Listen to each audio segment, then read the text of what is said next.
Ya hemos comenzado. Este webinar es sobre topografía corneal en la práctica clínica. Queremos enfocar un poco la parte técnica del instrumento como tal Medmont y la utilidad en nuestra praxis en contactología especializada. Espero que lo disfruten y que esta introducción del webinar, que va a ser el trabajo introductorio del próximo class de Bogotá, esperamos contar con su presencia en este evento. Primero, el principio. Yo soy Patricia Flores, soy chilena, soy óptico, diplomada en optometría, máster y doctorada. Ejerzo la contactología especializada, situación por la cual me encuentro hoy aquí. Quisiera agradecer antes de comenzar la invitación de Medmont para participar en este evento. Agradecer al staff de Medmont, a Úrsula, a Jill, a Chris Ferguson, que nos han provisto esta instancia para poder hablar con ustedes. Y por supuesto, como no, agradecer a Randy Kojima, quien es el mentor de topografía corneal y que también nos ha ayudado y nos ha provisto de ciertas imágenes para poder completar esta presentación.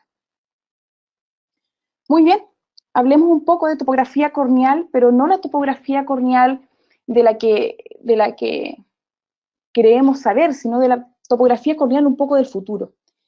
La topografía corneal de imagen de Placio es una imagen que estudia lo que es la lágrima sobre la córnea. La topografía no estudia córnea. La topografía estudia el tear film, la lágrima, sobre la superficie corneal. Si no hay lágrima, no va a haber una reflexión de los anillos de Placio para nosotros poder analizarlo. Esta imagen de Placio ha sido bastante bondadosa en entregarnos imágenes sobre cómo es el poder de la córnea del paciente y con ello también estimar su visión, ver la elevación que tiene esa córnea, los puntos más elevados, los puntos más deprimidos, y también incluso podemos analizar la estabilidad de esa superficie corneal, la estabilidad de esa lágrima sobre la superficie corneal. Si ya tenemos el poder de esta córnea, de estos anillos de Placio reflejados, si ya tenemos cómo es la elevación, las zonas altivas, las zonas deprimidas, y sabemos el reparto de esta lágrima en toda la superficie, por supuesto que no podría faltar lo que es un simulador de adaptación de lentes de contacto en córnea especializada.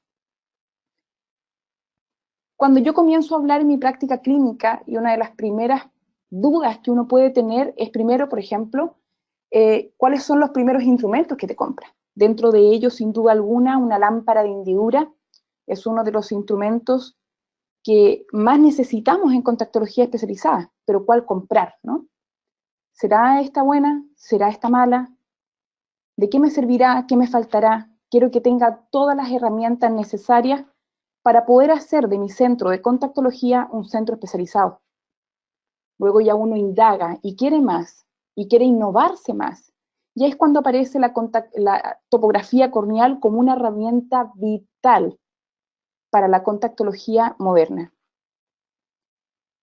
Existen diferentes tipos de topógrafos, los que son basados en los anillos de Placio, los que son de Scheimpflug, e incluso los que van más allá a nivel corneal y ya estamos hablando en esclera.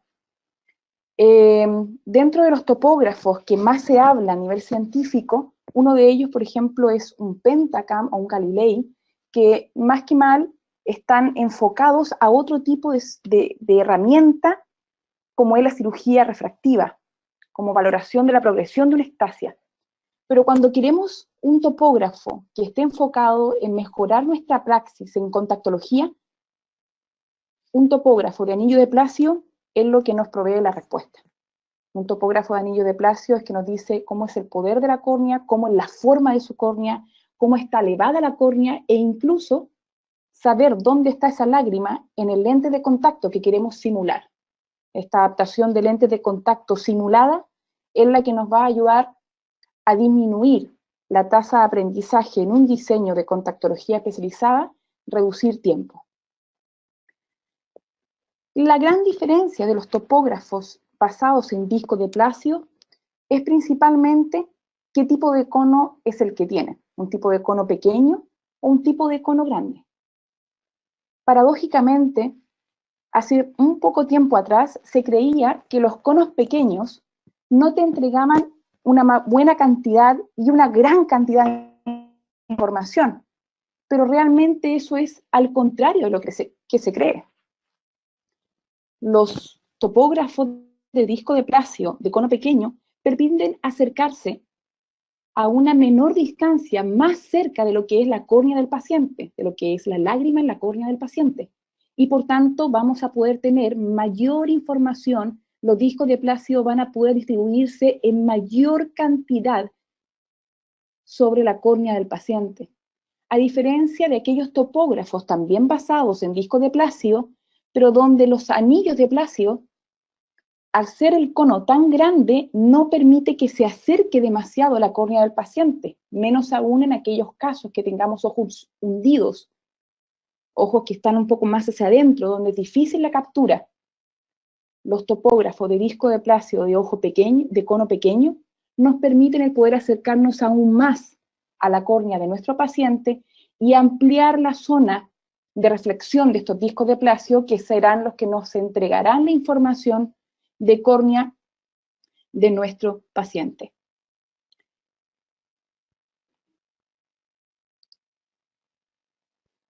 Una de las cosas más importantes es hablar sobre la captura de las imágenes. La captura de las imágenes, quizás creo, es el arma fundamental que debemos conocer en topografía. E incluso lo diré que antes de tener el mejor topógrafo, lo primero que tenemos que conocer es cómo saber hacer una buena topografía corneal.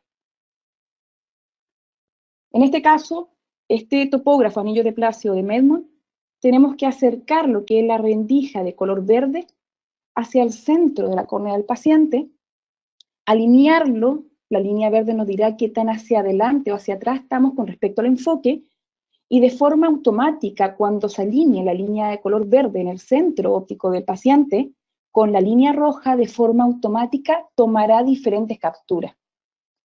Por supuesto que para poder realizar eso, es necesario que el tear film, que la lágrima, esté distribuida de una forma homogénea, lo más homogénea que se pueda, para que la fiabilidad y la reproducibilidad de nuestra topografía corneal sea la idónea y la que esperamos finalmente. En esta línea, y haciendo énfasis de que una de las cosas más importantes en topografía es asegurarse una buena captura, lo primero que tenemos que hacer es evaluar, antes de evaluar cómo es la topografía, evaluar qué sección se evaluó, se indagó, se analizó del ojo del paciente. En esta topografía, por ejemplo, estamos observando que el párpado está obstaculizando, está dificultando la toma de medidas en el sector superior. Las pestañas también están haciendo, incluso llegando al área pupilar, y por tanto la cantidad de información que tengamos va a estar limitada por lo que son las pestañas y por lo que son los párpados. Diferente es si nosotros eliminamos y le pedimos al paciente que de una forma muy enérgica abra sus ojos, la información ya no pasa a ser de un segmento, sino completa. Una vez de que nos hemos asegurado de que realmente la toma de captura en el párpado lo está dificultando, las pestañas no están dificultando la toma, es cuando inmediatamente evaluamos cómo se encuentran los anillos sobre la topografía corneal. Por ejemplo, observar en esta topografía en que el anillo 1, 2, 3, 5, 6, 7, 8, 9, 10, 11 y 12 están con disrupción, están quebrantados, no es homogéneo. Entonces, si esto no es homogéneo y yo selecciono esta topografía, va a implicar que la zona en esta área no va a ser exacta. El tiempo de rotura lagrimal tenemos que intentar calcularlo de forma previa, para pedir al paciente de que tras 2 o 3 parpadeos abra muy enérgicamente sus ojos e inmediatamente tomar lo que es la topografía corneal. Más adelante vamos a ver qué otro tipo de problemas nos podemos encontrar en captura. Esta sería una topografía corneal bastante óptima para un ojo normal. Es decir, si primero evalúo a mi izquierda lo que es la reflexión de los anillos de Placio sobre la lágrima en la córnea del paciente, puedo observar de que el centro está bastante exacto, los anillos 5, 6, 7, 8, 9, 10, seguidamente son bastante concéntricos y no hay dificultad por parte de las pestañas ni tampoco los párpados. Por tanto, el mapa que yo obtendré será bastante fiable, pero también es necesario hacer su análisis. Es decir, tener un mapa donde yo encontraré contornos de color rojo que van a estar siempre al lado de otro contorno, un poquito naranjo, pero nunca un spot rojo al lado de un spot frío. No existen esas asimetrías en coloración. Siempre existe un contorno, una silueta, una guitarra. Esta es otra captura óptima de un paciente, pero que a su vez ahora tiene un astigmatismo. Creo que la topografía es bastante fiable porque los anillos son bastante concéntricos y el mapa de coloración me está entregando un hermoso mapa de astigmatismo a favor de regla que va incluso de limbo a limbo. Después de haber hecho una buena captura, entender que es un ojo que está dentro de norma, según este mapa de poder axial, saber que es simétrico su hemisferio norte con su hemisferio sur, puedo ya hacerme una idea de qué tipo de adaptación de lente de contacto podría ofrecer a este paciente. Donde un astigmatismo que va de limbo a limbo, esperamos que la respuesta sea diferente a un astigmatismo que sea solamente apical. Y ya vamos construyendo cómo sería nuestra secuencia clínica. Las capturas típicas en los casos de queratocono, la situación cambia. Cambia porque el estado de la córnea es diferente. Cambia porque en ciertos casos las córneas son tan pronunciadas que incluso la rotura del fin lagrimal sucede de forma casi inmediata en la zona de mayor ápice. En este caso, el paciente tiene queratocono, en este caso el paciente tiene alguna pérdida de algunas medidas en la parte superior, pero además estoy viendo que en los anillos concéntricos se observa distorsión, que es lo que estoy apuntando con mi mouse. Esta zona de distorsión podría ser de un caso de un paciente con queratocono que esté adaptado con una lente de contacto bastante apretada, ajustada en esta área, y por tanto yo podría incluso obtener esta silueta tan redonda. Es decir, este mapa que estoy viendo, que es otro mapa diferente, tangencial, es un tipo de mapa característico de estos pacientes con queratocono, y el tipo de reflexión de los anillos de Placio, la distorsión que yo espero encontrar, también es bastante conocida. Otro tipo de caso de queratocono, pero además de tener su astigmatismo irregular, indicativo de problema, indicativo de dificultad, pero nosotros vamos a intentar compensar a través de nuestros lentes de contacto, no observamos que en la reflexión de los anillos, estos scarring corneal que existen pueden dificultar de sobremanera lo que es la captura de la topografía. En estos casos donde el epitelio no está sano, donde el epitelio está tocado, el epitelio está rasgado, este scarring corneal que obtenemos cercano a ello, las miras que están distorsionadas, sería bueno el poder pensar el colocar un lente de contacto diario, por ejemplo, de bastante poco espesor, para intentar que a través de allí la lágrima circule y nos pueda entregar una medida, la que finalmente se va a transformar en un valor numérico y que nos va a entregar una escala de color y vamos a poder interpretar. Una cosa es saber qué tipo de topógrafo necesitamos para poder mejorar nuestra praxis en contactología especializada. Sabemos que los topógrafos de anillo de Placio siguen siendo un gol estándar en lo que es lentes de contacto, en lo que es simulaciones, en lo que es interpretación de mapas topográficos para una contactología. Otra cosa es tomar consideraciones en la captura, como los párpados, la apertura, la hendidura vertebral, la exactitud de distribución de anillo de Placio. Y otra es realizar no solamente una medida, realizar una o tres medidas. Solamente esta cantidad de topografía corneal nos dará una fiabilidad y exactitud de la córnea que estamos viendo. En este caso, es el mismo ojo del mismo paciente, pero capturado en tiempos diferentes y ya efectivamente sabemos de que este spot un poco más pronunciado existe, dado que en las 4 topografías existe. ¿Cuál de estas topografías consideraremos como óptima? La que tenga los anillos más reproducibles, más exactos, más concéntricos, la que nos entregue mayor cantidad de información, la que se pierda la menor cantidad de información. Pero no todos los pacientes tienen una hendidura palpebral generosa. No todos los pacientes tienen unos ojos que sea fácil de capturar una topografía.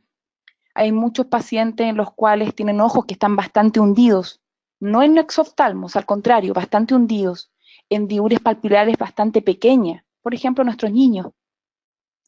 En estos casos vamos a tener que tener ciertas consideraciones y ciertos truquillos que cada fabricante lo proveerá para poder tener la mayor cantidad de información sobre los anillos de Placio, cómo podemos reflejar la mayor cantidad de anillos de Placio en este paciente, ya sea moviendo la barbilla, ya sea pidiendo al paciente que de una forma lejana al párpado inferior se desplace el párpado hacia abajo, etc.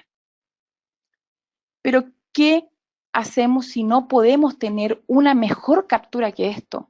Intento, el ojo está hundido, el paciente no puede abrir bien la hendidura palpebral, le digo que descanse, lo vuelvo a intentar, le coloco lágrimas, descansa, lo vuelvo a intentar. Finalmente, de tanto cansancio, el paciente incluso termina abriéndome menos el ojo que desde un comienzo. Pero yo necesito tener la mayor cantidad de información porque necesito tomar una decisión qué tipo de adaptación de lentes de contacto realizar.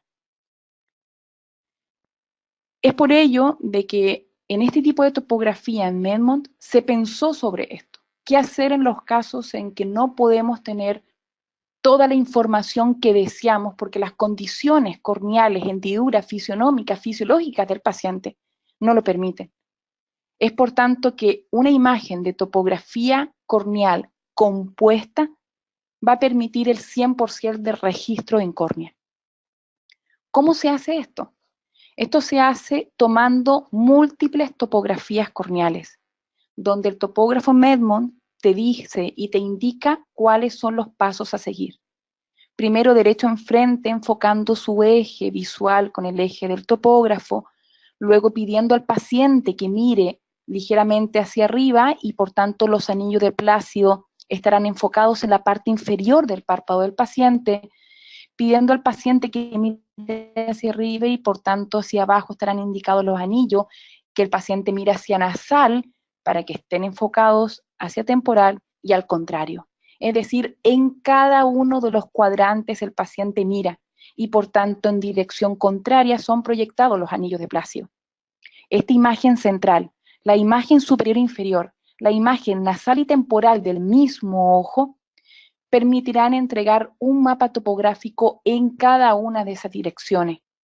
Si está tan desplazada de forma ligera, y ya te lo hace y te lo instruye el Medmont, pasamos a tener no una captura simple, donde un cono pequeño puede capturar 10 milímetros de diámetro, sino pasamos de 10 milímetros a 12.4 milímetros en una captura de topografía compuesta. Sabemos que esta cantidad de diámetro horizontal de iris visible que tanto utilizamos para nuestra adaptación de lentes de contacto blandas no se queda solo allí, sino que ahora están siendo trascendentales en lo que es la decisión del tipo de lente de contacto escleral que vamos a necesitar en nuestros pacientes. Hablemos un poco someramente de lo que es las opciones de los mapas topográficos. Al igual que otros topógrafos, Medmont no es la excepción. Necesitamos conocer diferentes tipos de interpretación de la información de la córnea de nuestro paciente. Un mapa axial, tangencial, un mapa axial de poder, un mapa tangencial de forma, un mapa de elevación para saber qué tan deprimido y qué tan pronunciado está la córnea del paciente, un mapa refractivo post cirugía, un mapa incluso que nos ayude a poder conocer algo de aberraciones de onda de nuestro paciente. Enfoquémonos en este pequeño webinar en solamente los dos principales mapas o tres principales mapas que estamos usualmente interiorizados con ello en nuestra praxis de contactología. El mapa de interpretación axial. El mapa axial solamente nos habla de lo que es poder. Es decir, la dioptría nos dice qué poder tiene el paciente aquí, qué poder tiene el paciente aquí, qué tan simétrico es ese poder, qué tan asimétrico es ese poder, e incluso poder indagar un poco sobre interpretar o interpolar, estimar cuál sería su rango de visión en el caso del paciente. Existen diferentes tipos, todos ellos de mapas axiales, pero mapas que van a ser totalmente regulares, como este corbatín de un astigmatismo a favor de regla, o un astigmatismo ligeramente irregular. Todo esto, mapa axial, y también un mapa axial donde se ve claramente de la córnea es totalmente irregular.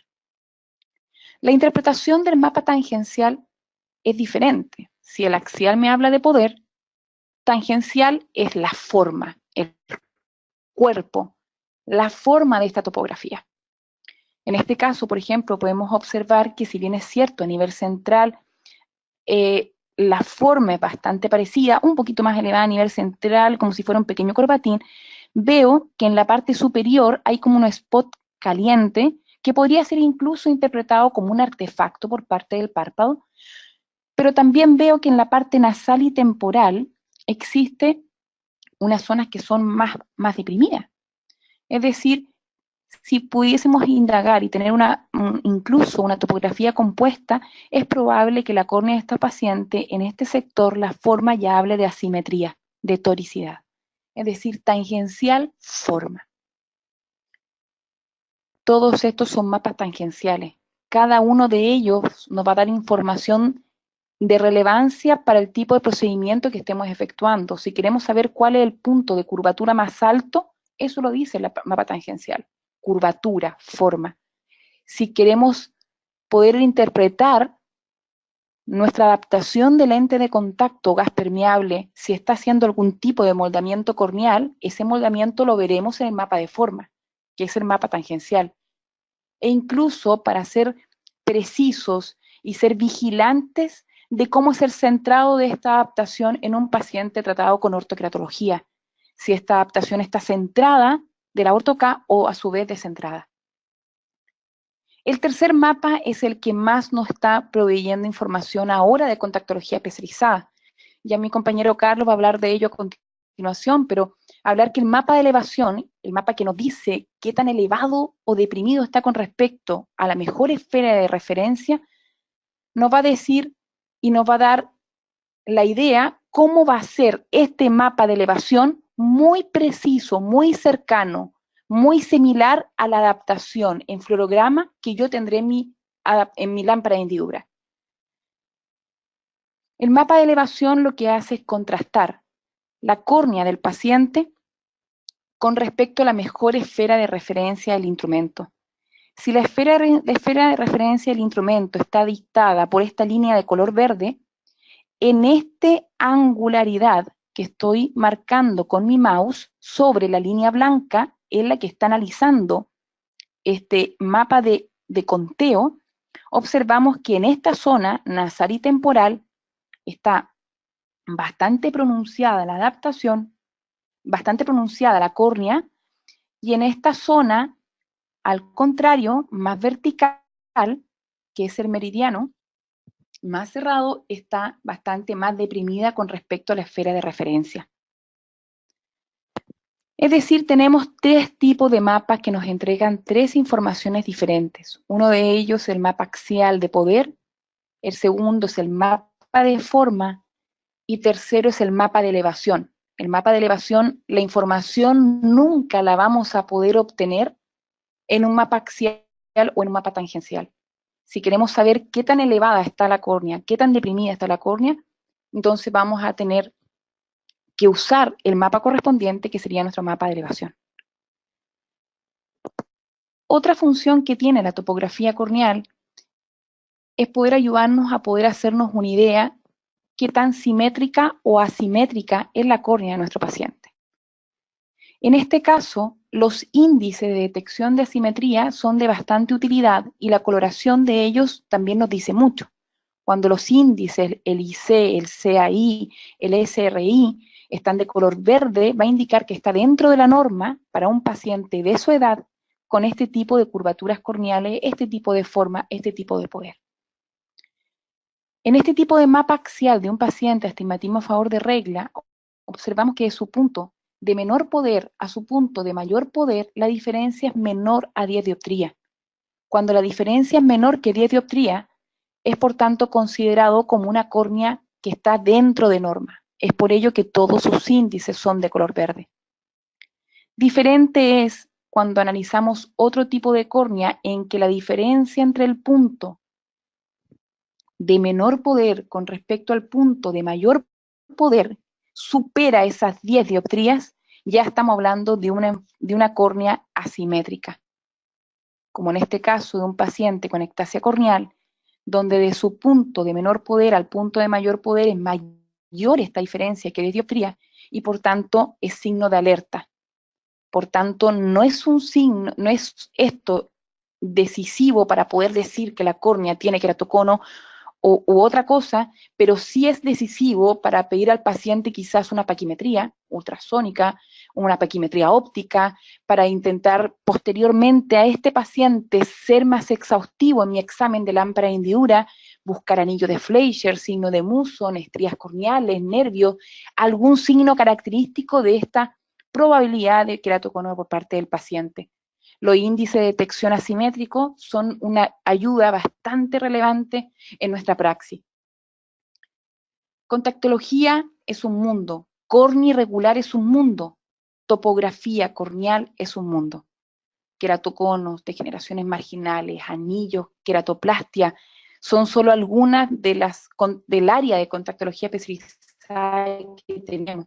Son múltiples los tipos de lentes de contacto que cada vez se suman más al portafolio.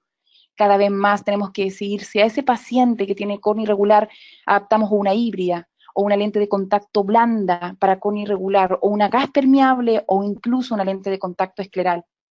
Si bien es cierto, el abanico de portafolio es amplio, todavía siguen liderando lo que son las lentes de contacto esclerales y cada vez en más ascenso, y las lentes de contacto gas permeables corneales.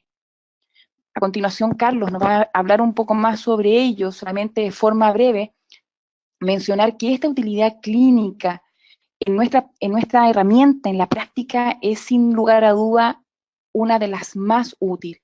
El interpretar la diferencia de poder en un mapa axial, el saberlo cómo es la forma en un mapa tangencial, el saber qué tan elevado o deprimida está con respecto a una esfera de referencia cualquiera, el mapa de elevación, darle forma al tipo de lente de contacto que yo creo y debo adaptar, y luego ver esa simulación de lentes de contacto que se parezca mucho a mi fluorograma en lámpara de hendidura, eso sin duda me va a reducir tiempo y también dinero. ¿Qué decidir adaptar? ¿Una lente de contacto gas permeable corneal o un lente de contacto de gran diámetro? Ya lo veremos en el workshop, en el class, de una forma más detallada, porque va a estar quienes crearon este estudio clínico, que es Randy Kojima y Patrick Caroline, donde nos dicen que si uno mide la diferencia de micras en el mapa de elevación y es tan diferente o más diferente que 350 micras, por tanto, es probable que tu adaptación de gas permeable corneal no te valga, porque es muy asimétrica la repartición del fluorograma, y por tanto no pierdas tiempo en adaptar un lente de contacto corneal y vete un escleral. O también en un cálculo de lente de contacto blando, que podemos hacerlo porque Medmond nos permite poder medir el diámetro de iris visible, y más aún un diámetro de iris visible más grande que lo normal por una topografía compuesta. Formas corneales tenemos mucho, contactología especializada tenemos mucho, y las herramientas sin lugar a duda están a la orden. Carlos, ¿estás por ahí?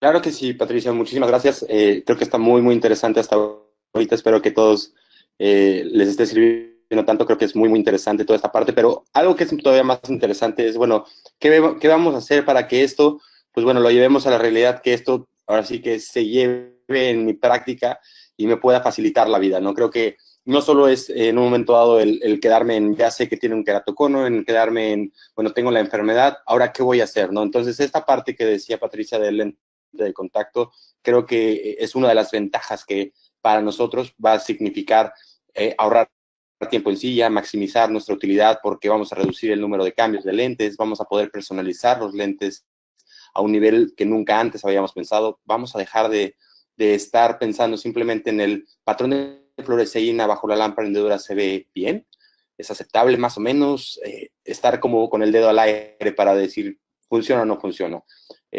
¿Por qué? Porque, bueno, usualmente o antiguamente nos basábamos en los 3 milímetros de córnea central, los cuales al final pues no nos dice mucho. ¿Por qué? Porque si pensamos en que un lente corneal actualmente está en promedio en los 10.5 milímetros, va mucho más allá de la medición que las queratometrías nos pueden llegar a dar. Definitivamente esto no nos va a decir cómo va a apoyar el lente, no nos va a decir cómo se va a mover, si tengo alguna dificultad, si tengo alguna toricidad que me va a impedir que el lente de contacto funcione. Así que no, ni siquiera tenemos que ya hablar de pues, los lentes de diámetro superior o los lentes esclerales, donde actualmente ya estamos llegando a diámetros 19, 20, lentes que nunca antes habíamos pues trabajado y que hoy en día son el pan de cada día, ¿no? Entonces, esas topografías tienen que ayudarnos para que estas adaptaciones, para que todos estos lentes queden perfectos, para que nosotros podamos hacer un mejor trabajo a la hora de mimetizar la córnea. Y como bien decía Patricia, algo muy, muy importante es empezar con el diámetro de iris visible, con el diámetro de pupila. ¿Por qué? Porque a partir de ahí es donde nosotros vamos a poder empezar a diseñar nuestro lente, customizar nuestro lente. Muchas veces tenemos ya cajas de prueba con diámetros definidos, pero muchas otras nosotros podemos hablar con el laboratorio directamente, pedirle que haga un lente de un diámetro, de una profundidad determinada, y es ahí donde nosotros podemos empezar a jugar. Hay diferentes maneras para poder empezar a medir el diámetro. Una de ellas es la función de la regla. En general, es muy sencillo. Van a tomar la herramienta de regla y la van a empezar a tomar de la parte blanca, donde empieza ahora sí que la parte escleral, pasando por el centro. Eso es muy, muy importante, poder ver mi cursor donde la línea blanca, que es la regla, va a empezar desde la parte blanca a la parte blanca, pasando exactamente por el centro para tomar perfectamente el diámetro. Sin importar si tenemos, por ejemplo, párpados, vamos a tener que encontrar el área en donde los párpados estén jugando menos, ahora sí que en nuestra contra, para que veamos claramente el iris y podamos medirlo.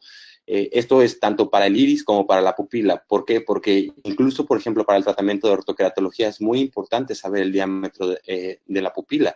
Si en un momento dado nosotros vamos a diseñar un lente en donde la zona óptica a lo mejor es únicamente 6 milímetros y el diámetro pupilar es mucho más grande, pues a lo mejor no va a funcionar o vamos a tener que personalizar la adaptación. Así que esta es una herramienta muy, muy interesante para poder ahora sí que saber o partir de alguna medida para el diseño de los lentes de contacto. Otra que ya mencionó Patricia es la función de iris. En el MedBond es algo que yo recomiendo que todos ustedes hagan, pongan la función de iris, creen este círculo en donde vamos a orientarlo al centro y vamos a tratar de siempre tenerlo presente para que cuando nosotros empecemos un diseño siempre esté este valor. ¿Por qué? Porque a partir de ahí nosotros podemos calcular un lente de diámetro grande, un diámetro de lente pequeño.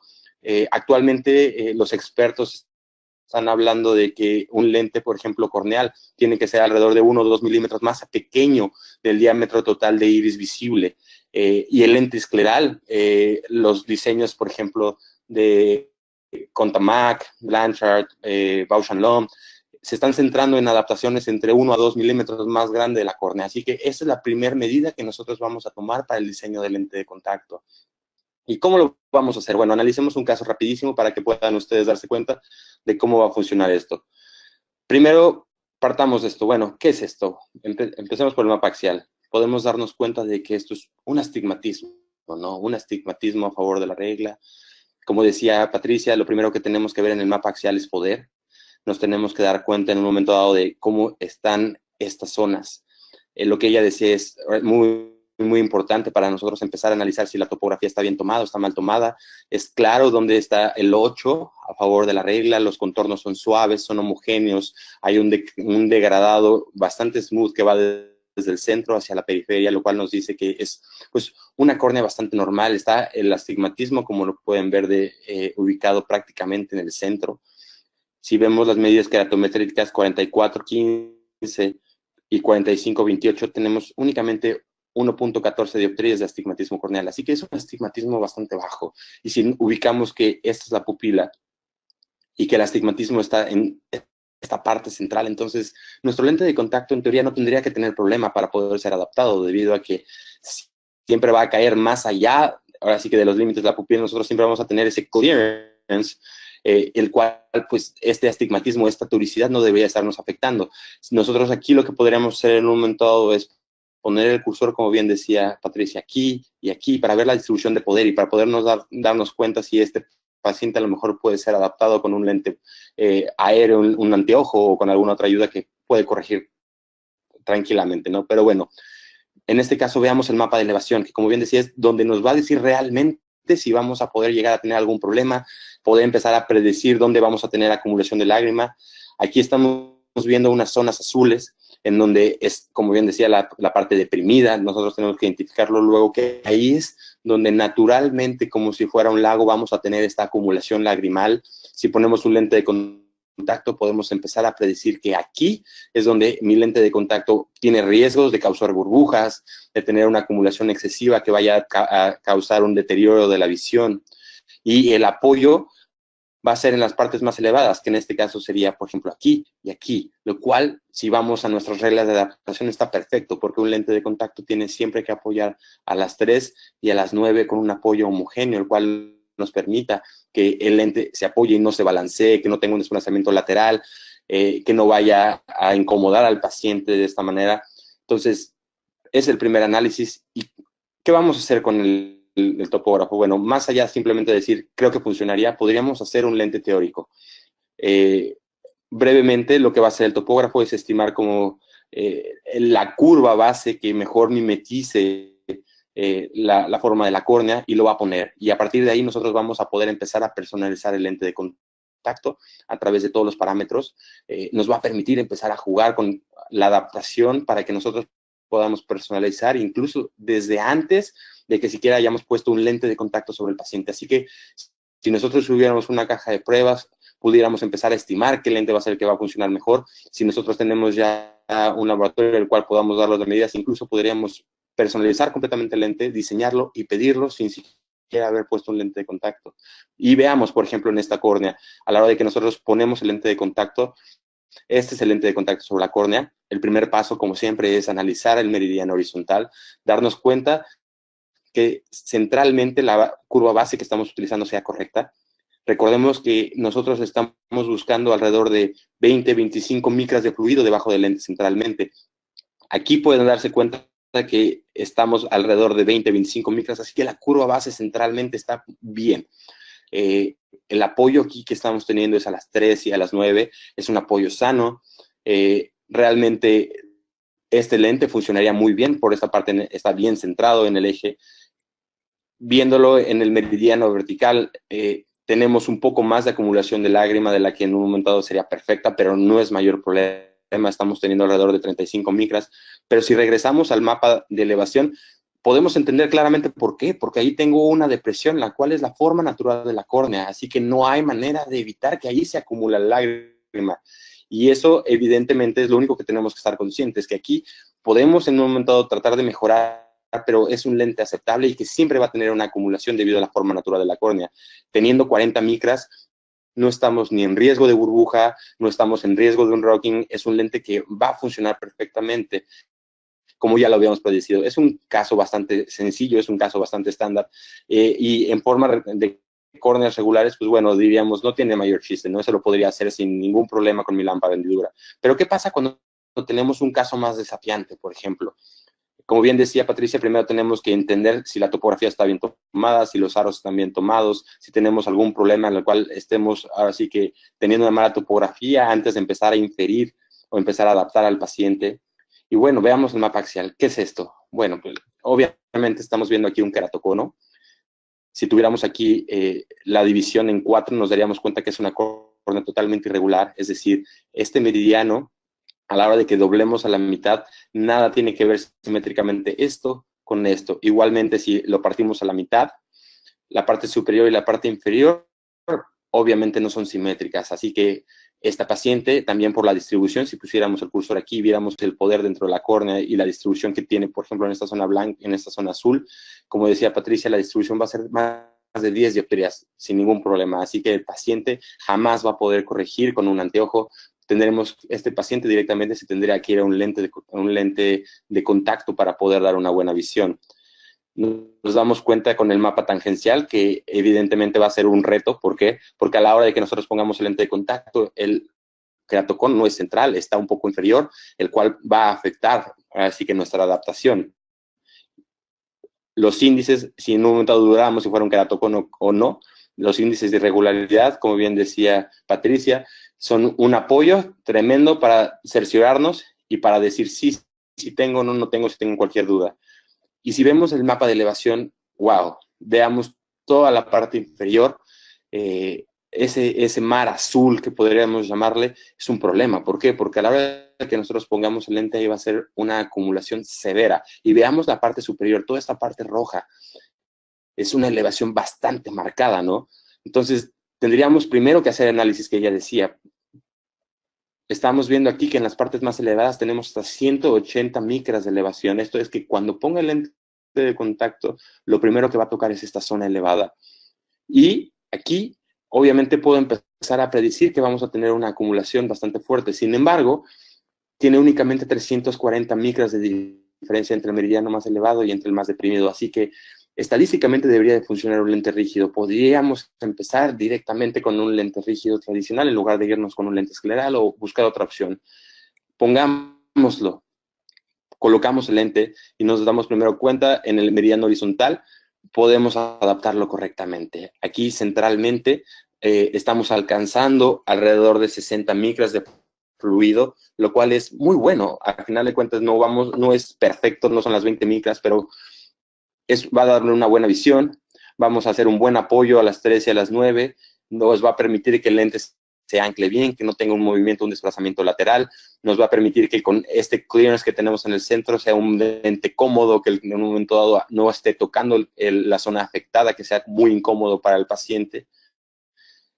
Y cuando nos vamos al meridiano vertical, que es el que más nos preocupaba, recuerdan, por la depresión que teníamos acá, nos podemos dar cuenta que sí, efectivamente aquí hay una acumulación bastante fuerte de lágrima debajo del lente, que es conforme a la forma natural, pero no hay mayor problema. Si nos damos cuenta, el lente está por debajo de las 90 micras, que en un momento dado es el límite en donde empezamos a tener estadísticamente problemas de burbujas.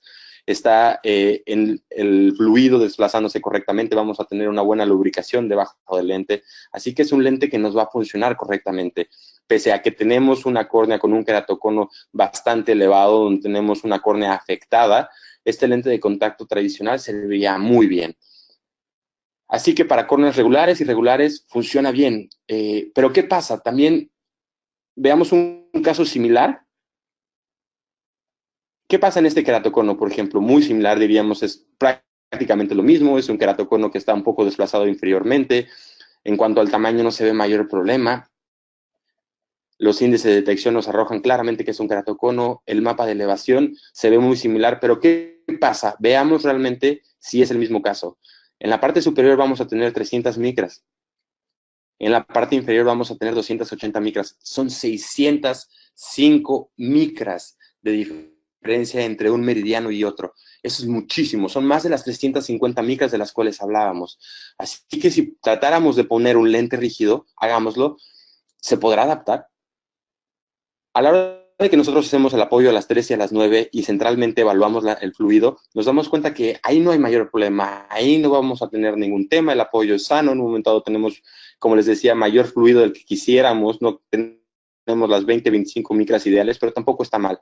Pero cuando vamos al meridiano vertical, vean la cantidad de fluido que tenemos debajo de este lente. Este lente tiene más de 100 micras en esta zona y tiene alrededor de 90 micras en esta zona. ¿Qué va a pasar? Bueno, definitivamente esta cantidad de fluido va a hacer que el lente empiece a hacer, ahora sí que un balanceo, que tenga un rocking, el cual va a ser completamente incómodo para el paciente. Con esta cantidad de fluido, definitivamente la visión se va a ver mermada. Tenemos el riesgo altísimo, si no es que con toda seguridad va a tener burbujas. Este lente jamás va a poder ser adaptado al paciente, jamás va a poder ser prescrito al paciente. Así que, ¿para qué probar un lente rígido? Simplemente si nosotros viéramos este caso, si hiciéramos este análisis, antes siquiera de poner un lente de contacto rígido, descartaríamos el lente rígido como una opción para este paciente. ¿Y qué nos queda? Bueno, podríamos poner en un momento dado un lente blando, un piggyback, algún diseño especializado de diámetro más grande, o podríamos irnos a lo que hoy en día pues, está más de moda, ¿no? Que por ejemplo es un lente escleral. Y también el topógrafo nos va a ayudar a esto. No es solo que una vez que ya hicimos este análisis se queden, bueno, nos vamos a un lente escleral, listo. Con este tipo de topógrafos nosotros ahora vamos a poder hacer el siguiente paso, que es, ok, ahora tengo un lente escleral, ¿cómo lo vamos a utilizar? ¿Cómo lo vamos a adaptar? ¿Por dónde parto? Veamos este caso, por ejemplo. Lo mismo, estamos teniendo un queratocono, el cual está afectando claramente la pupila. Quizá en el otro caso, en donde está un poco más inferior, está un poco más fuera de la pupila, el paciente pues medianamente podría llegar en algunos momentos a ver bien. Sin embargo, vean esto completamente va a distorsionar la visión, está totalmente ubicado dentro de la córnea, la distribución de poder entre este punto y este punto es tanta que el paciente jamás va a poder tener una visión pues, ni cercana a una visión baja. El mapa tangencial nos está mostrando la ubicación del queratocono, que va a ser un poco un reto. Y evidentemente el mapa de elevación nos dice que tiene 690 micras y un lente rígido jamás va a poder funcionar. ¿Pero qué podemos hacer? Bueno, podemos hacer primero la predicción del lente escleral. Nosotros si tuviéramos una caja de lente escleral y quisiéramos saber en un momento dado cuál es la altura sagital que necesito para poder adaptarlo, con este tipo de topógrafos lo podríamos hacer. Debido al tiempo no podemos ir tanto en profundidad para decirles de dónde partimos, cuáles son los estudios, por qué es la interpretación, pero bueno, quiero decirles que lo primero que vamos a hacer es tener que modificar el diámetro que nosotros tenemos. Si nosotros tenemos un diámetro de 15 milímetros, tenemos un diámetro de 16 milímetros, de 17 milímetros, lo tenemos que poner aquí. ¿Por qué? Porque a partir de un estudio estadístico, el topógrafo es capaz de calcularnos cuál sería en este diámetro la altura sagital. ¿Ok? Y partiendo de este dato de la altura sagital, nosotros podríamos hacer un cálculo muy sencillo. La profundidad estimada, por ejemplo, en este queratocono que nosotros estamos viendo, a 15 milímetros, es de 4.114 micras. Entonces, si nosotros adaptáramos un lente escleral con 400 micras, hay personas que la adaptan con 350 micras, con la cantidad de micras que ustedes prefieran debajo del lente, las vamos a hacer. La vamos a colocar aquí y haríamos una operación matemática muy simple. La altura sagital estimada en ese diámetro es de 3.707 micras, por ejemplo, más 400 micras que nosotros queremos tener debajo del lente, serían 4.100 micras. Así que nuestro lente de contacto escleral que vamos a tomar de la caja de pruebas tiene que ser el lente que más se acerque a 4.100 micras para que podamos evaluarlo y con toda seguridad podamos tener una adaptación perfecta. Otra forma que también podemos evaluarlo es, nos va a dar las medidas de la altura en diferentes grados y en diferentes posiciones. ¿Por qué? Porque al final nosotros podríamos con esto empezar a mejorar la alineación limbal, la alineación central y en un momento dado todo el landing escleral.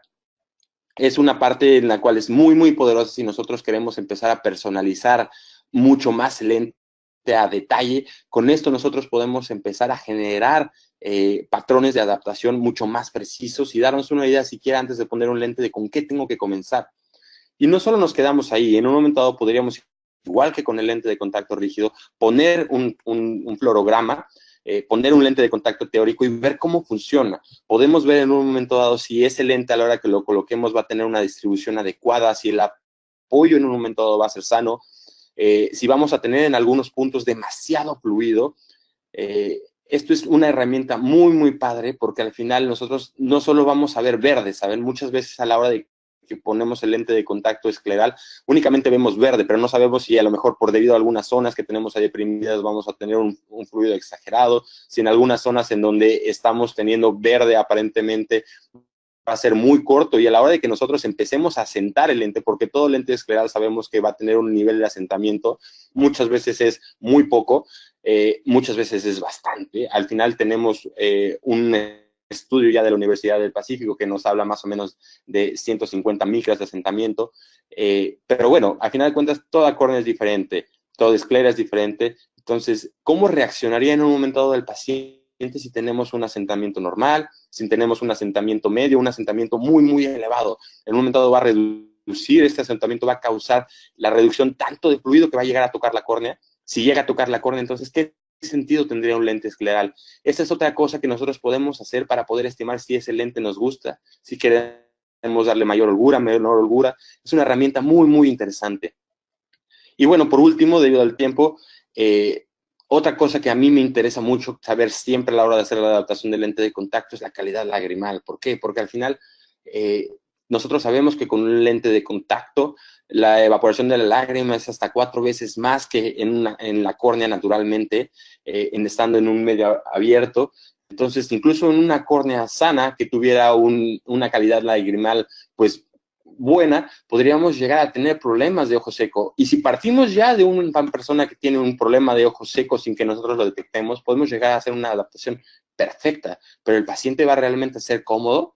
Entonces, este topógrafo nos permite hacer el primer análisis del que nos hablaba Patricia, de la calidad lagrimal, para que tenga de una forma no invasiva, lo cual es muy padre, podamos en un momento dado medir el tiempo de ruptura y podernos darnos cuenta de cómo es esta calidad lagrimal.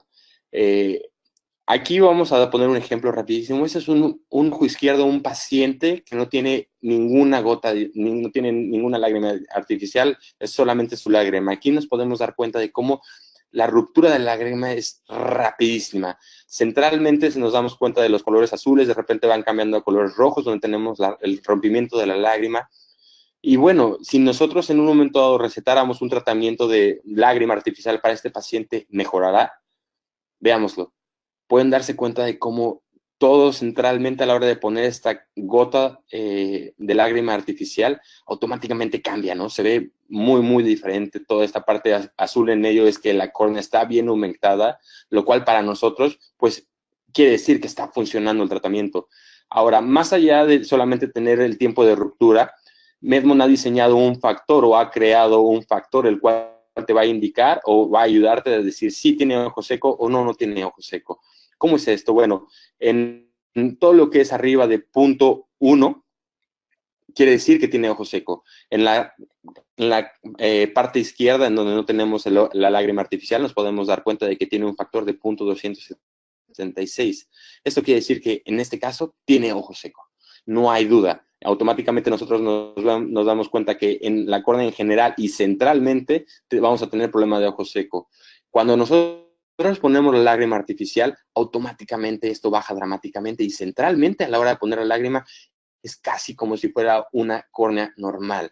Así que muchas veces cuando nosotros, por ejemplo, tenemos problemas para tomar la topografía, que el paciente tiene un problema de ojo seco y como nosotros dependemos de la lágrima para poder hacer la provisión de aros de plácido, nosotros podríamos poner una gota de lágrima artificial para aumentar la córnea, mejorar la calidad lagrimal, hacer que la lágrima sea más homogénea y poder llegar a tomar la topografía.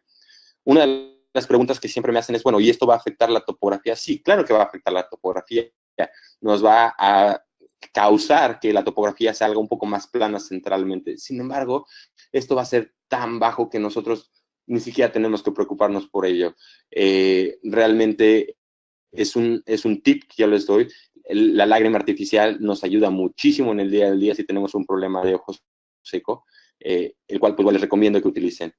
En resumen, bueno, creo que todo lo que hemos mencionado ha sido breve, pero ha sido muy, muy interesante. El análisis de los mapas es fundamental para poder entender qué está pasando con nuestro paciente, para no quedarnos únicamente con unas queratometrías, los cuales nos van a decir nada acerca de la córnea, nos van a decir, ahora sí que tenemos un astigmatismo y esto va a tener un efecto visual en la córnea. Sí, perfecto, pero esto ¿cómo se va a transmitir en la cura? ¿Cómo se va a transmitir en la adaptación del lente de contacto? ¿Qué está pasando en mi córnea? La topografía, cada uno de los mapas, el axial, entendiendo la visión, el tangencial, entendiendo la forma, el mapa de elevación, entendiendo cómo va a ser la acumulación lagrimal, y muchos otros nos van a permitir que a la hora de que nosotros veamos al paciente, lo veamos con otra idea, lo veamos con otra cara, tengamos un entendimiento increíble acerca de lo que está pasando en la córnea, podamos predecir cómo se va a comportar el lente de contacto contacto con una precisión muchísimo mayor de la que nunca antes nos hubiéramos imaginado.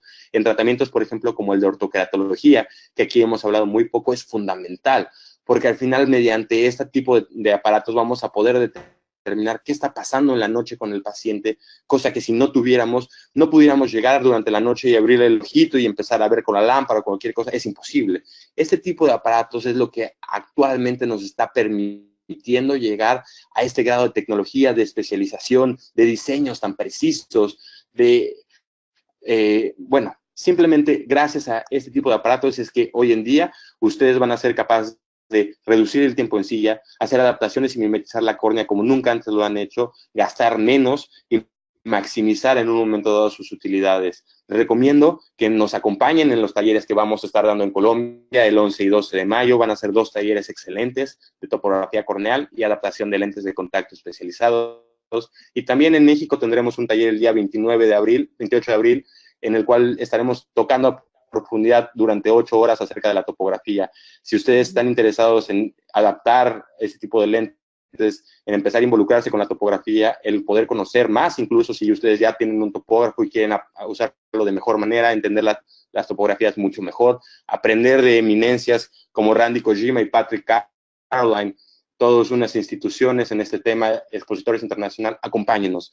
Patricia y un servidor estaremos muy contentos de verlos por ahí. Si tienen cualquier pregunta, por favor, ahorita tenemos un tiempo en el cual nos pueden ir haciendo preguntas, pónganlas en la ventana, en la plataforma, se darán cuenta de que tenemos aquí un espacio en donde vamos a poder ver las preguntas y empezar a responderlas, y con mucho gusto daremos un poco de tiempo para poder hacerlo. Y si tienen alguna otra pregunta, posteriormente, por favor, no duden en contactarnos, ya sea Patricia a mí. Estos son nuestros datos de contacto. Por favor, estamos a sus órdenes. Y vaya, si gustan empezar a poner alguna pregunta o cualquier cosa, con mucho gusto lo podemos hacer. Sí. Carlos, muchísimas gracias por la intervención. La verdad que siempre es un agrado escucharte. Siempre yo que hablo o dicto una charla, como bien lo hiciste, es bueno intentar hacer un resumen de las partes principales. Siempre creo que los hilos conductor son los que finalmente a nosotros nos van a dar un mejor aprendizaje. Uno es saber de que primero, con mucho orgullo, cada vez necesitamos mayores herramientas porque nuestra contactología cada vez es más de vanguardia. Es una contactología que se parece a una estadounidense, que se parece a una europea, sin echar de menos nada. Exámenes como este, por ejemplo, esta topografía Medmont, otras también, pero hoy día nos estamos enfocando en esto, primero nos pueden ayudar a poder conocer cómo es la distribución de este film lagrimal en topografía, si tener dudas, saber qué índice de detección de córnea irregular tenemos, por ejemplo, con un mapa axial, solamente con la buena interpretación del axial, saber si es con gafas o lente de contacto. Si es con lente de contacto, con este topógrafo ya sabes, al igual que también otras topografías, sabes si va a poder ser con un lente de contacto gas permeable corneal o un lente de contacto escleral, por ejemplo, a través de esta estadística, de estos estudios clínicos que ha hecho la Universidad Pacific, en que te dicen de la diferencia de elevación que existe, y por tanto no pierdas tiempo con un escleral, o no pierdas tiempo con un corneal, vete un escleral, o no es necesario un escleral y vete un corneal. Simulaciones. Este topógrafo puede incorporar y incorpora muchas lentes de contacto del mercado que nosotros estamos utilizando en nuestra consulta. Por tanto, si yo al día de mañana quiero probar un lente con el que yo trabajo y está dentro de este Medmont, me ahorro muchísimo tiempo. Podría hacer 100 adaptaciones sin tocar el ojo del paciente. Pero también es cierto que yo soy muy amiga de la simulación, es muy buena, pero también la parte dinámica, sin lugar a duda, es la que más fiabilidad te entrega. Y el tamaño de diámetro horizontal de iris visible. Hoy día, ¿cómo nosotros medimos nuestro diámetro horizontal de iris visible? Con reglilla, de toda la vida. ¿Cuál es la parte menos precisa de medir el diámetro horizontal de iris visible? La reglilla, de toda la vida. Entonces, estos instrumentos dan una mayor reproducibilidad, exactitud a tu medida, tanto para poder hacer una adaptación de lente de contacto blando en un astigmatismo de 5 dioptrías, como un lente de contacto es decidir qué tipo de esclera necesitamos. Y una herramienta única y solamente única de esta topografía dinámica es la que tenemos en esta herramienta Medmont para poder no solamente hablar de lente de contacto, no solamente hablar de detección de ectasia, no solamente hablar de seguimiento, sino también hablar si al paciente, qué tanta adaptación de lente de contacto le he realizado blandas. Este paciente no me va a resultar mucho una adaptación, por ejemplo, de un EMA, un paciente que tenga un ojo de tipo evaporativo, donde este paciente tiene ojo seco porque lo pude detectar con esta herramienta, cosa que no pude ver con el tiempo de ruptura en la lámpara de hendidura o con un Chirmen en su caso, si fuese agua deficiente. Es decir, que no solamente para adaptación en contactología en gas permeable, también para AutoCAD, también para adaptación de lentes de contacto blandos de alto astigmatismo y también para detección de ojo seco. Eso solamente quería poder resumir. Yo no sé si tienes, Carlos, que nos puedas compartir la publicidad del workshop en que va a estar Randy Kojima y Patrick Caroline. Sin lugar a duda, ellos van a poder, hemos hecho nuestro mejor esfuerzo, intentamos seguir creciendo en ello, pero nunca podemos ser mejor que yo creo que Randy Kojima y Patrick Caroline, que van a estar en este evento del 11 y 12 de abril y que van a haber por lo menos 4 o 6 Medmont en todo el congreso para que ustedes puedan jugar con ellos. Entiendo, si tienes la publicidad, Carlos, te agradecería que la pudieses colocar. ¿Qué te parece si ahorita la tengo, pero necesitaría buscarla y por el tiempo preferiría, lo que vamos a hacer, recordando todo esto, es a todos los que han participado ahorita en el webinar, les vamos a mandar un correo electrónico en las cuales les vamos a proporcionar, primero que nada, una clave con las cuales van a obtener su descuento para que puedan comprar su admisión. Ahí les vamos a poner todos los detalles para que ustedes puedan ingresar, comprar su boleto, contemplar en un momento dado y bueno, tengan este atractivo descuento. Y también quiero decirles que bueno... Hay entradas gratis, ¿no? ¿Perdona? Hay entradas gratis, ¿no?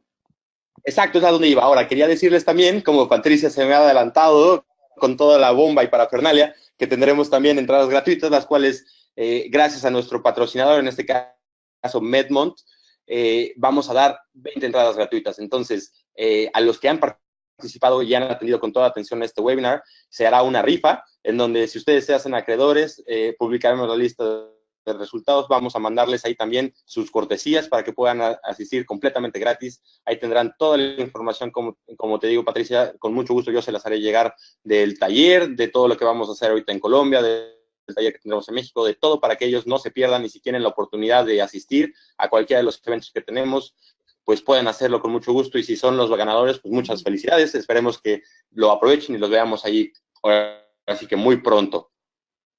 Bien. Hay algunas preguntas, saludos, nos hace Jennifer Diana Martínez, de Asunción, Paraguay, un saludo para ti, Jennifer, siempre tan atenta. Omar Santana, un gran abrazo para México. Nos pregunta Omar sobre qué opinamos sobre que la ortoCAD incrementa el RMS en nuestros pacientes. La ortoqueratología, sin lugar a duda, es algo que hoy el control de la miopía la está rompiendo. Sí, yo creo que antes contactología especializada con lentes de contacto esclerales era el boom del boom. Hoy por hoy todos los enfoques de las fábricas, de los grandes comercios, están enfocados en lo que es control de miopía y la ortoqueratología también en esta línea. Sin lugar a duda se han visto que están cambiando situaciones, están cambiando herramientas, índice, RMS, que me mide el frente de onda, la calidad visual de nuestro paciente, pero algo que todavía estamos en veremos. Omar, si puedes asistir en Colombia, sin lugar a duda pudiésemos preguntarlo a Randy Kojima también qué opina sobre esto, para tener algo muchísimo más exacto. Nos preguntan si en Colombia contamos con este equipo de Medmont. Entiendo que sí, pero el distribuidor de Colombia, Carlos. Sí, sí lo tenemos. Con mucho gusto vamos a también a mandarle la información. En este caso nos pregunta Carolina Hernández. Carolina, con mucho gusto también, ya que nos preguntas de manera específica, te mandaremos el contacto de nuestro distribuidor en Colombia para que puedas en un momento dado ponerte en contacto. Y también si participas en clase, con muchísimo gusto va a estar ahí y te lo podremos presentar para que pueda explicarte todas las promociones, todo lo que tendremos en clase, e incluso si gustas ahora sí que jugar con el topógrafo, como dice Patricia, tendremos ahí todos los topógrafos, tendremos todo el tiempo para que puedas trabajar con nosotros y podamos en un momento dado pues dar toda la atención y disipar cualquier duda que tengas sobre ello, con mucho gusto.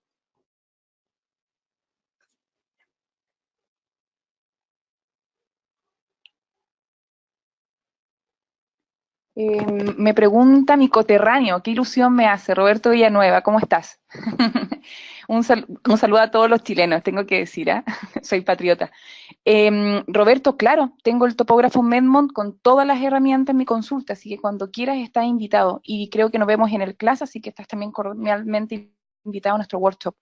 En Argentina también, María del Carmen, te vamos a mandar la distribución. ¿Quién lleva la distribución? Almita Hinkis, también te vamos a informar quién lleva la distribución en Argentina. Creo que muchos lo vamos a ver en el class. Aquellos que no veamos en el class, esperamos seguir contando con sus consultas. La mayoría tiene mi correo electrónico, si no, gentilmente se lo ofrezco en el correo electrónico que envíe Medmont. Yo me estoy encargada de la distribución en Chile, pero hay otros colegas que están distribuidos en México, como Carlos, otros en Colombia y otros en Argentina.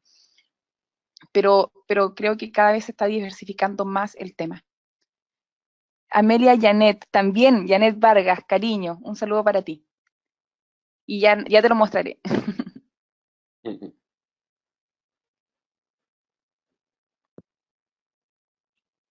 No sé si hay más dudas. Dice si pueden mandarme el link con algunos casos de estudio de este equipo. En este caso, bueno, mira, hay muchos, quiero comentarte que en la página de Medmont incluso ahí hay mucha literatura, muchos estudios que podemos ahora sí que descargar de forma gratuita. En un momento también en forma particular te podemos hacer llegar con mucho gusto los estudios, pero bueno, si cualquier persona está interesada, tanto en el sitio de Medmont como nosotros en el sitio de autorrepresentaciones, que ya ha sido totalmente renovado y esperemos que en una semana ya esté activo, tenemos muchísimos estudios, todo el tiempo también estamos mandando información y todo el tiempo estamos también publicando, por ejemplo, en Facebook y en otras plataformas. Entonces, si nos siguen, siempre los mantendremos al tanto de todo esto. Afortunadamente, el topógrafo Medmont es el estándar de oro internacional para la adaptación de lentes de contacto, se utiliza en las principales universidades, se utiliza en los principales estudios de investigación a nivel internacional. Entonces, sí tenemos muchísimos y todo el tiempo estamos sacando más. Te haremos llegar algunos y con gusto, si en un momento dado les interesa, síganos o escríbanos y del tema en particular que quisieran estudios, trataremos de proporcionarles información, que tenemos bastante. Muy bien. Bueno, Carlos, yo creo que ya es viernes, la gente quiere descansar. Agradecerles a todos, agradecer a Carlos también por su ayuda, agradecer a la gente de Medmont. Un placer verlo, un placer escucharlo, un placer ver que están allí. Y espero contar con su presencia en el class, si no, estamos a la orden. Claro que sí, ahora sí que cualquier cosa que ustedes quieran, estamos a sus órdenes, esperemos que les haya gustado, ya es viernes, así que aprecio mucho que estén todavía hasta esta hora con nosotros. Les deseo a todos un gran fin de semana y muchas gracias, Patricia, nuevamente por haber ahora sí que participado conmigo en dar este taller. Muchas gracias a Medmont por habernos patrocinado y para poder apoyarnos hoy y siempre, y estamos a sus órdenes cualquier cosa. Bonita noche a todos. Buenas noches, gracias.